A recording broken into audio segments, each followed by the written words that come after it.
Senior BRS कायद मोहम्मद आजम अली ने आज BRS के अक़लियती कायदीन के हमरा मस्जिद ज़हूर करीमी में नमाज जुमा अदा की। बाद इज़ा हल्क़ा असम्बली जुबली हिल्स की बीआरएस उम्मीदवार सुनीता के हमरा मुसल्लियों से मुलाकात की और बीआरएस को कामयाब बनाने की अपील की गई। इस मौके पर मीडिया के नुमाइंदों से बात करते हुए मोहम्मद आजम अली ने कहा कि आज के दौरे के दौरान ताज्जुब और खुशी दोनों हासिल हुई। उन्होंने कहा कि ताज्जुब इस बात का है कि चंद शरपसंद अनासिर ने बीआरएस के कायदीन के यहाँ आने पर बदमाशी और शर पहनाने की कोशिश की और खुशी की बात यह है कि मुसल्लियान मस्जिद ने खुलकर बीआरएस की तायद का ऐलान किया और कहा कि वो बीआरएस के हक में ही वोट का इस्तेमाल करेंगे।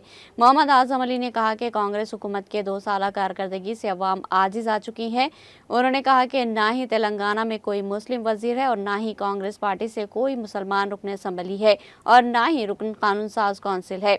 एक मुसलमान को एमएलसी बनाया गया और फिर इनके साथ मजाक किया गया। मुसलमानों के मसाइल को बिल्कुलिया तौर पर नजरअंदाज किया जा रहा। जिस तरह से दिल्ली में मोदी हुकूमत कर रही है, इसी तरह से इनके छोटे भाई रेवंत रेड्डी भी तेलंगाना में इनके नक्शे कदम पर चल रहे हैं।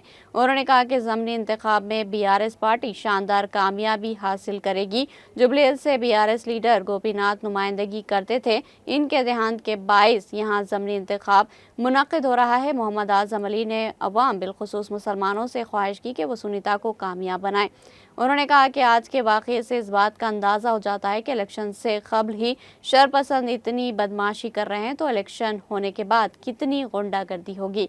मोहम्मद आजम अली ने कहा कि तेलंगाना को सरसब व शादाब बनाने के लिए केसीआर का दोबारा चीफ मिनिस्टर बनना ज़रूरी है। बीआरएस के दोबारा इख्तिदार के लिए सबकी मदद की ज़रूरत है। जुबली हिल्स का ज़मीनी इंतखाब एक नुक्ते आगाज़ है। आइंदा इंतखाबात में हर जगह गुलाबी परचम लहराएगा। नवीन यादव के कज़िन भाई गौतम यादव की बीआरएस में शमूलियत से मुतालिक एक सवाल पर मोहम्मद आजम अली ने कहा कि बीआरएस सेकुलर पार्टी है।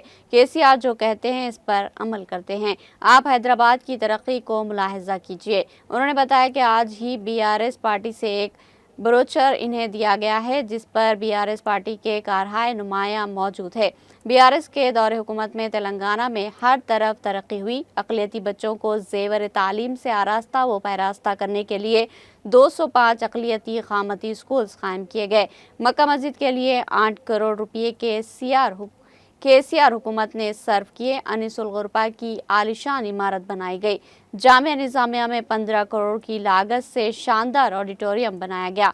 ओवरसीज स्कॉलरशिप के तहत अक़लियती तलबा को बैरून मुल्क में आला तालीम के लिए 20 लाख रुपये फराहम किए गए। ताहम आज कांग्रेस हुकूमत में ओवरसीज स्कॉलरशिप को बंद कर दिया गया। केसीआर किट की तकसीम को रोक दिया गया। सरकारी दवाखानों में डिलीवरी पर केसीआर किट फराहम की जाती थी। कांग्रेस हुकूमत ने इस स्कीम को बंद कर दिया। आयमा और मौजनीन को भी पाबंदी से 5000 रुपये एजाजिया नहीं दी जा रहा। रेवंत रेड्डी से बुलंदबांग दावे कर रहे हैं, कोई काम नहीं किया जा रहा। तेलंगाना की तरक्की के लिए अवाम बीआरएस को कामयाब बनाए। इस मौके पर अरशद अली खान और दीगर बीआरएस कायदीन भी मौजूद थे। आज फ्राइडे के दिन हमारे एमएलए कैंडिडेट सुनीता मैडम यहाँ पे मस्जिद ज़हूर करीमी में नमाज के बाद लोगों से मुलाकात की और ताज्जुब और खुशी दोनों है। ताज्जुब इस बात का है कि यहाँ पे कुछ शरपसंद लोग हमारे यहाँ के आने के बाद आकर कुछ बदमाशी करने की कोशिश करें, और खुशी इस बात की है कि मुसल्लियाना मस्जिद ने खुल के ऐलान किया है कि इस बार बीआरएस को मदद करेंगे, क्योंकि 2 साल की कारकर्दगी जो कांग्रेस ने की उसमें ना कोई मुसलमान वजीर है, ना कोई मुसलमान एमएलए है, ना कोई मुसलमान जो है ना एमएलसी है, और एक एमएलसी बनाकर भी उनके साथ मजाक किया गया। और जो मुसलमानों के मसाइल है उसकी आवाज़ को दबाने के लिए एक तरफ जहां पर दिल्ली में मोदी साहब जो है जो ड्रामा कर रहे हैं, वही यहाँ पे रेवंत रेड्डी उनके छोटे भाई उसी नक्शे कदम पे चल रहे हैं। उसी वजह से तमाम तेलंगाना के अवाम में बेचैनी है जुबली हिल्स को लेकर। और आज जुबली हिल्स का इलेक्शन आप देखेंगे केसीआर साहब को, केटी रामाराव साहब को और हमारे सुनीता मैडम को मजबूती के साथ आगे बढ़ाएगा। और हमारे जो मसाइल है हम असेंबली में उसको किस तरीके से पेश करना चाहिए वो एक मौका सुनीता मैडम को दिया जाएगा, क्योंकि ये सीट माकंदी गोपीनाथ साहब की सीट थी। अनफॉर्चुनेटली वो हमारे बीच में नहीं है, उसकी वजह से आज ये बाई इलेक्शन हो रहा है। मेरी इस मीडिया के जरिए तमाम लोगों से गुजारिश है, और खासकर जुबली हिल्स के देखिए कहाँ पर एक क्लीन किरदार के हमारे सुनीता मैडम है और कहां पर आपके ऑपोजिशन के एमएलए के किरदार को भी देखिए। और आज की एक छोटी सी ये वाकये से इस बात का अंदाजा हो जाता है कि अभी इलेक्शन होने से पहले इतनी बदमाशी है, तो इलेक्शन होने के बाद कितनी गुंडागर्दी होगी, लोगों में कितनी परेशानियां आएंगी। मैं इस मीडिया के जरिए एक ही मैसेज देना चाहता हूं, इस तेलंगाना को हरा भरा रखना है तो दोबारा केसीआर साहब को हमारा चीफ मिनिस्टर बनना चाहिए। आप सबकी मदद होना चाहिए। ये जुबली से एक शुरुआत है, कल जनरल इलेक्शन में भी हर जगह गुलाबी परचम लहराएगा, क्योंकि उनको भी पता है बीआरएस पार्टी एक सेक्युलर पार्टी है और केसीआर साहब जो बात करते हैं उस पर अमल करते हैं। और आप आज हैदराबाद की तरक्की देखिए। मुझे अभी यहाँ पे एक ब्राउचर दिया गया है जो हमारे बीआरएस पार्टी की तरफ से है। मैं एक बार आप लोगों की नजर इस पे डालना चाहता हूँ। खासकर जहाँ हर तरफ डेवलपमेंट है वहाँ माइनॉरिटीज के लिए केसीआर साहब ने सबसे बड़ा काम तालीम का किया। 205 रेजिडेंशियल स्कूल कायम किए।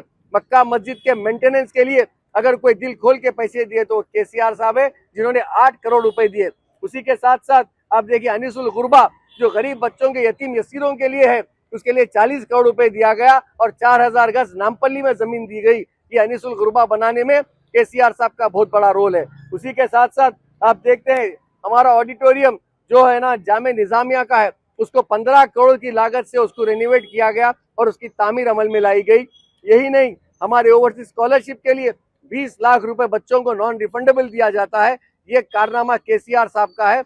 आज अफसोस इस बात का है, तेलंगाना में 2 साल के कांग्रेस के दौरे इख्तिदार में ना ये ओवरसीज स्कॉलरशिप दी जा रही है, ना बच्चों को केसीआर किट जो छोटे बच्चे पैदा है हॉस्पिटल में उनको दिया जाता था वो हटा था। मस्जिदों के इमाम और मौजम के लिए केसीआर साहब ने 5000 रुपए हॉनोरियम दिया था, उसको भी रेवंत रेड्डी साहब किस्तों में दे रहे हैं और आज नए नए स्कीमों की बात करते हैं। मुझे अफसोस होता है, इन्हीं की पार्टी के एमएलए कहते हैं, इन्हीं की पार्टी के सदर भी कहते हैं कि ऐसे चीफ मिनिस्टरों को हमने लाके बिठा दिया जो ना किसी काम का है ना धाम का है, सिर्फ वादों का है और वो भी पूरे 420 वादों का।